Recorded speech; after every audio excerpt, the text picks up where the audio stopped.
will carry a higher level of independence than when it's developed from internally. So I just wanted to lay that to rest, that there was no lack of expertise within the South African Football Association to carry out this task.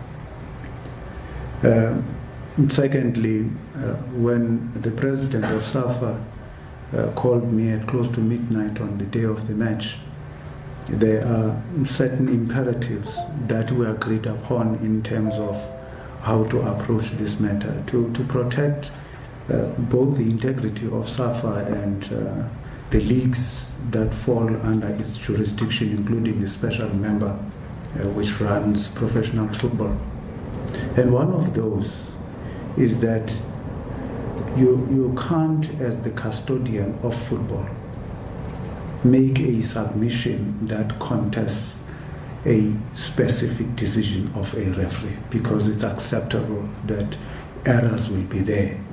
And if you are to do that as the Football Association, you are opening up for chaos in the future when every single club owner, upon losing a match, will then write to SAFA and say, I'm a member club of the NSL. I believe that was not a penalty, so you must order a replay.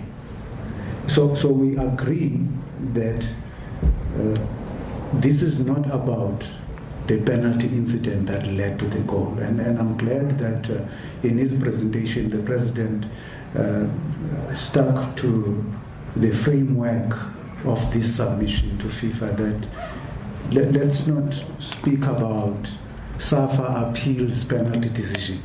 I think I've seen quite a number of reports in that regard. This submission is not about the penalty decision. This submission is about a firm suspicion, maybe even a conviction, now that the report is there, that the match was unlawfully manipulated. And I'm going to prove it, as I have done. And I hope, CEO, that members of the media will be granted unfettered access to this report, because it's not a confidential document. Even the public out there need to know how we arrived at the conclusion. I'm not going to bore you by going through the entire second-by-second analysis. I'll pick a few points from it, but I want you to understand first the approach that we have used.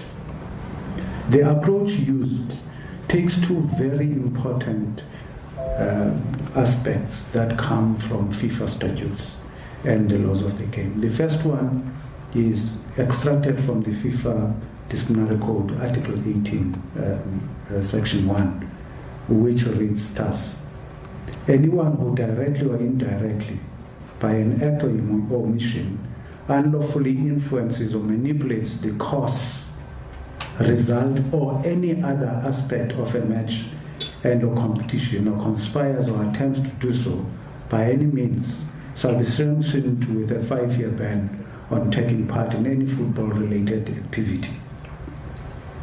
Now, the moment FIFA decides that that person needs to be sanctioned because there is verifiable proof that the person unlawfully influenced or manipulated the course or the result of the match, then it goes without saying that the result of that match becomes null and void.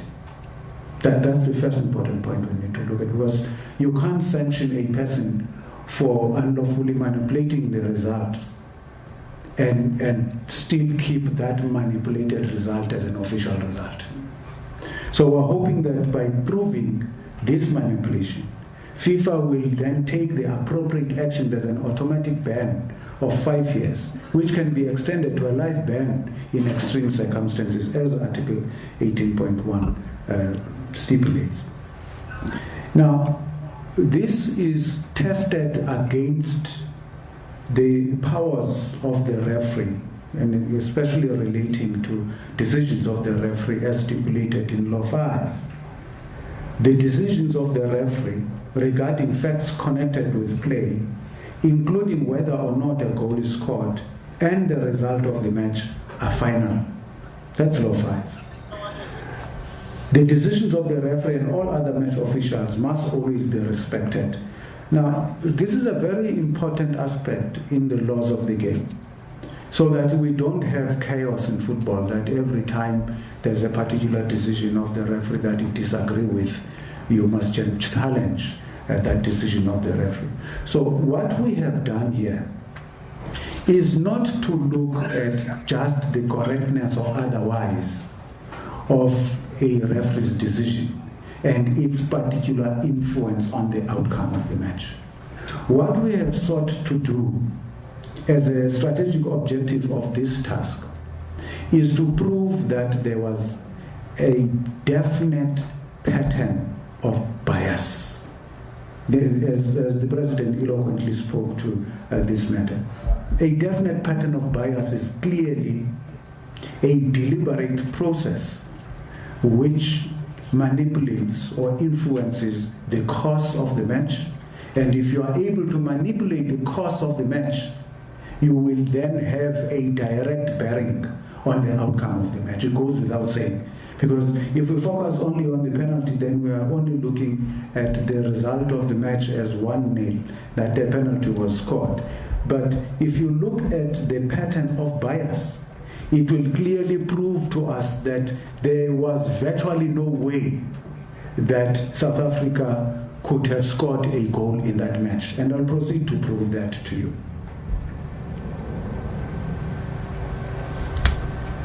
So the process flow that we have adopted with this technical analysis is that we have looked at the match second by second and logged down all the incidents in the match that required the intervention of the referee. Whether those incidents were blown for by the referee or not. We looked at all of them. And we disregarded minor incidents like ball out of play for a throw-in, except in cases where there was a deliberate act to delay a restart of the match, or the ball goes out of play and is given to the wrong team. Those are the only incidents that we took from your ordinary course of play incidents. We looked at only major incidents, and there were 71 of them in the match in total. 71 major incidents, and the bulk of those were in the first half. Now, the process flow is that we looked at logging all the incidents, and once we had all 71 incidents, we then went further to say, of the 71, how many did the referee blow for?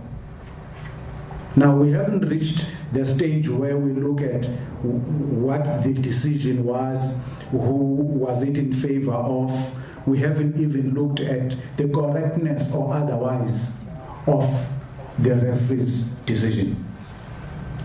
So out of the 71, if we can go down to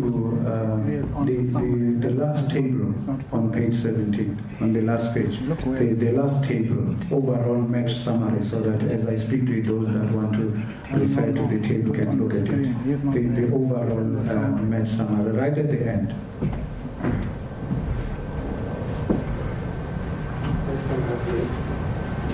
There will be 3 tables at the bottom, one for the first half, one for the second half, and there will be one captioned overall match summary. Yes.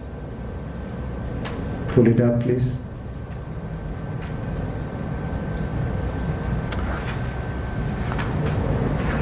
That's the first half. Let's go down to the overall. Go down. Okay, thank you. Now, as you can see there, of the 71 incidents that took place, definitely and when you read this report, the minute is given. Have the footage of the match, stop it at that minute and read the report, and you will see what is happening. This is not thumbs up, this is an objective analysis of things that took place. There were 21 out of 71 incidents that there was no flag and there was no whistle. They were either ignored or not seen. We don't want to delve into that part of it. There are various of them that were definitely seen, and the report will state that the referee was correctly positioned within proximity of the incident, had a clear view, but still ignored it. There are a number of those. And out of the 71, 47 were awarded. Still at this stage, we have not made a value judgment on the correctness or otherwise of those that were awarded. So already in the pocket, we have 21 major incidents that were ignored.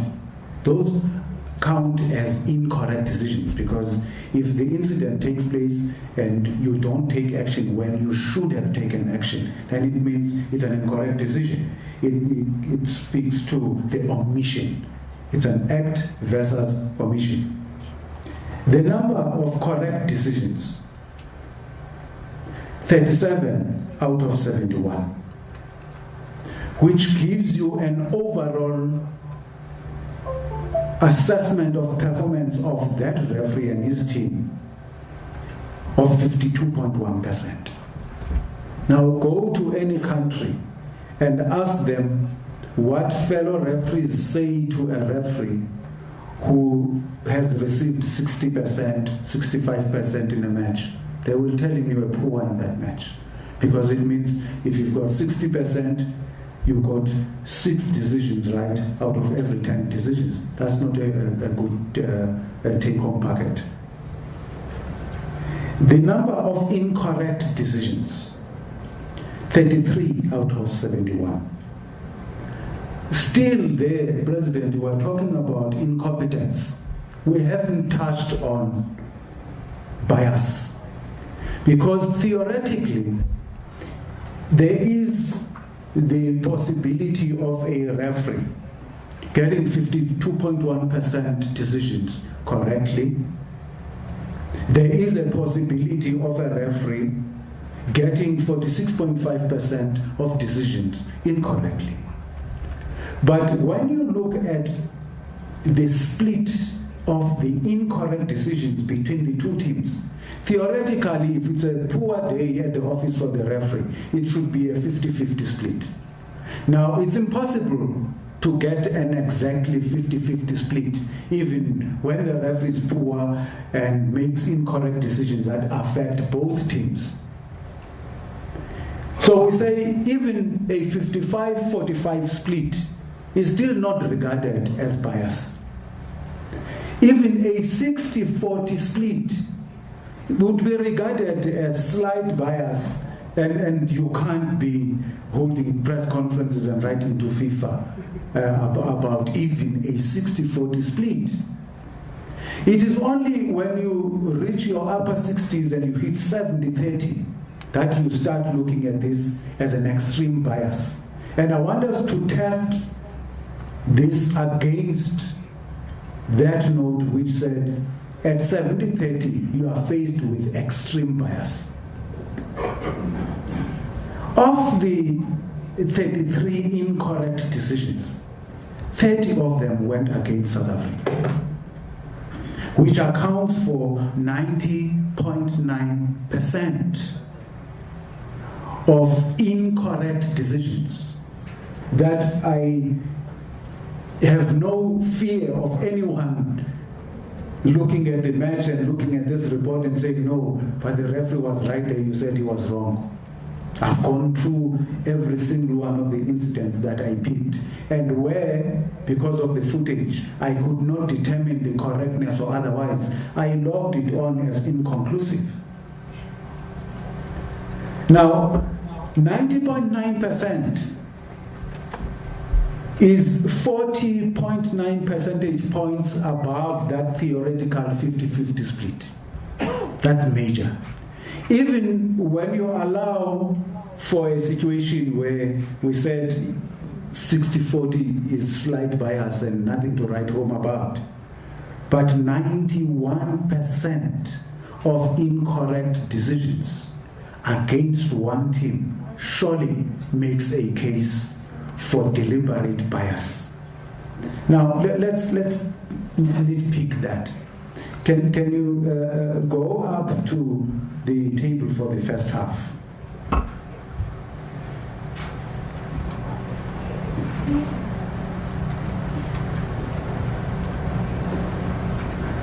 Now, if you look at that table for the first half, and we are focusing purely for this next minute or so on the performance of the referee, as depicted by the number of spot-on decisions.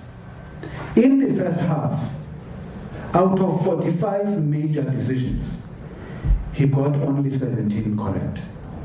And that's 37.8%.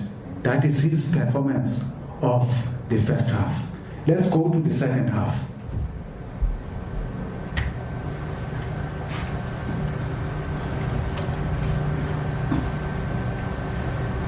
Let's go.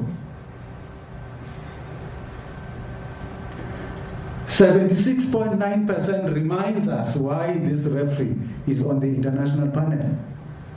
He has refereed in the past. He's on the panel because he has the ability to reach that kind of performance. And that was his performance, really,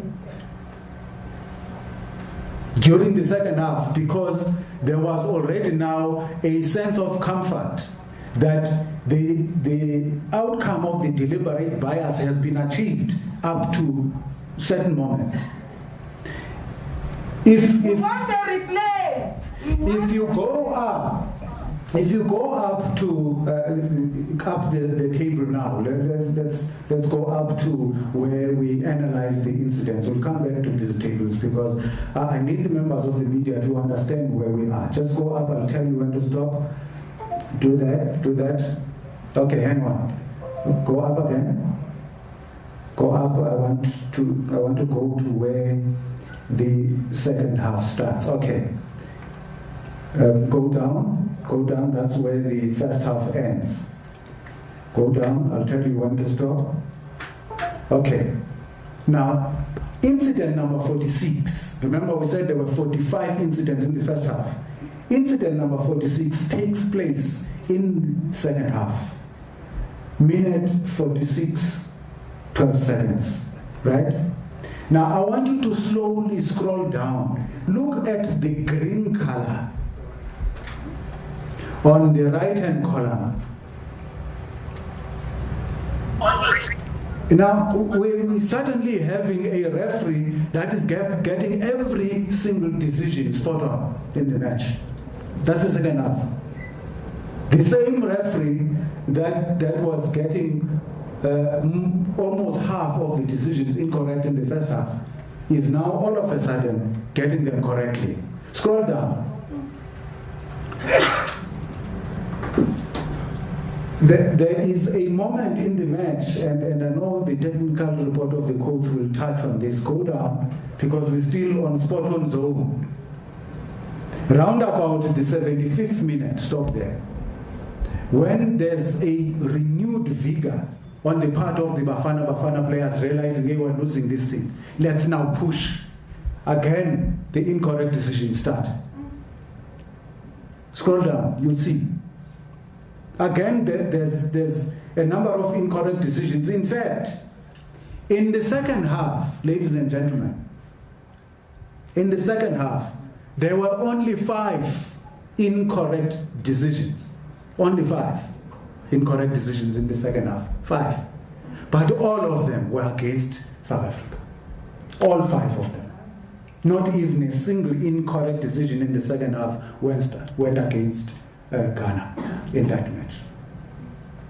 So when we look at a pattern of bias, and when you read this report, you will see instances where there were free kicks that were awarded in favor of South Africa.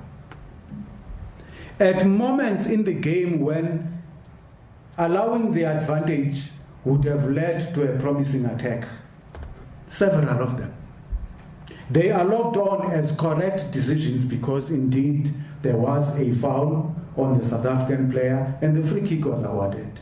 So when we look for pattern of bias, we look at the conduct of the referee not only in terms of the incorrect decisions, but at critical moments when he should have allowed advantage but did not. Because when you look at those specific moments, the Ghanaian defenders were far outnumbered. Promising attack, instead of giving the advantage, let's pull them back so that we give them an opportunity to regroup. So, as things stand, having given the draft report to other colleagues, highly respected match commissioners, respected former referees who are still part of the system at whatever level, and I chose at least one of them that I know is a super apologist for referees. You know, I love the referees. They are my family. But I'm not going to apologize or condone poor performances. I gave it to him and said, I know you're very protective of refereeing decisions. You always find ways of saying no, but the referee was correct even when the referee was wrong. 90.9% in my report points to the number of incorrect decisions that went against Bafana Bafana, which gives us 91% bias against Bafana Bafana. This man brings back my report.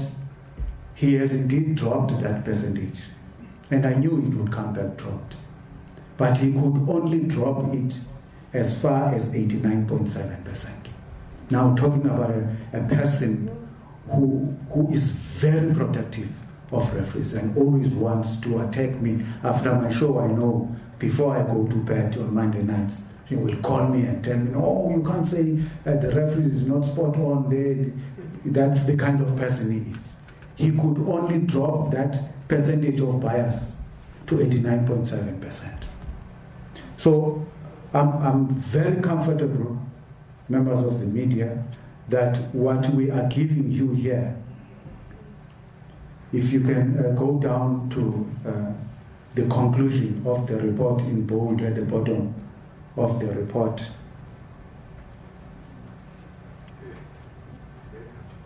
Right at the bottom.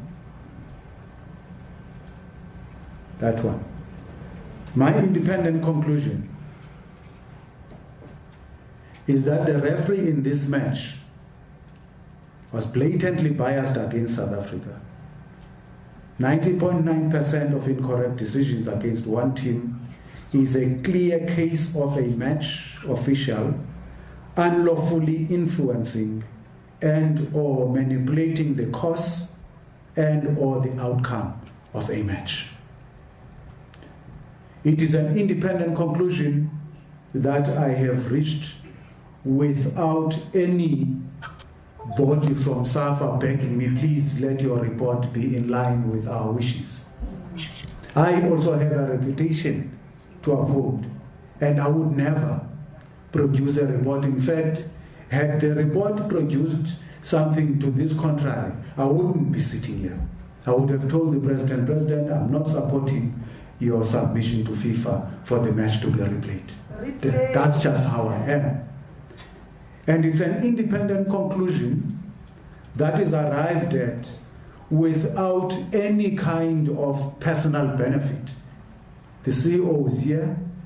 I told him that this is my contribution to football as a member of the football fraternity. The number of hours I spent doing this has no financial value. So I cannot submit an invoice for the work that I've done, because you would have to bankrupt SAFA if I bill you the 100 million rands that this is valued at. So it's a fully independent report. And at the bottom, I do put a little bit of my profile there, so that anybody, because we said we'll make this report public, anybody who reads it must know that I've refereed at the highest level. I've been involved in FIFA international tournaments and World Cup qualifiers. I have spent the past 9 years of my life in football analyzing refereeing decisions. Nobody else in the world does what I do on a weekly basis. At least I can claim some level of uniqueness in that regard and some level of being an expert in what I do. Because you can be a match commissioner and a match inspector, a referee's assessor, you look at what you look at. But reviewing footage, television footage, is a specialist skill that not many people can possess. There's a former colleague of mine who went to SuperSport and asked for my job there. They put him on a test in front of the cameras. Okay, here's a couple of incidents, review this instance. He couldn't, because you can be a good match commissioner, having been a very good referee, award-winning referee, but television is something else. And analyzing television content has got certain tricks of the trade that not everybody can possess. So, in conclusion, ladies and gentlemen, I want to reiterate the fact that any submission by the CEO of SAFA to FIFA will not necessarily be about the penalty. The submission is to say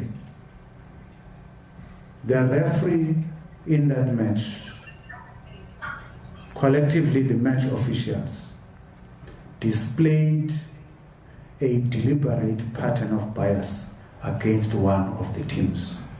And in so doing, they unlawfully influenced, manipulated the course of the match, which also impacted on the result. It cannot be that the custodian of fair play would then sit back and say it is fine for such a high level of deliberate bias to sustain.